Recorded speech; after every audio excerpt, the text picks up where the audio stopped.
વરાછા વિધાનસભાના ભાજપના ધારાસભ્ય કુમાર કાનાણી દ્વારા વરાછા વિસ્તારમાં સૂર્યપુર ગરનાળાથી લઈ સરથાણા સુધી બ્રિજની નીચે ન્યુસન્સ હોવા બાબતે સુરત પોલીસ કમિશનર અને પાલિકા કમિશનર એક પત્ર લખ્યો હતો। આ પત્ર બાદ પોલીસ અને પાલિકાની સંયુક્ત કામગીરી પૂરજોશથી ચાલી રહી છે।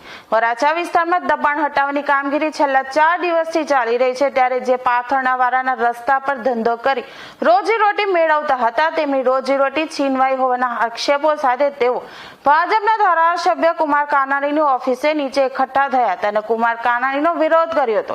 કુમાર કાનાણીના લેટર બાદ આ કાર્યવાહી થતા પાથરણાવાળાઓએ રોષ વ્યક્ત કરતા જણાવ્યું હતું કે તંત્ર કામગીરીના નામે ગરીબ લોકોની રોજીરોટી છીનવી રહ્યું છે।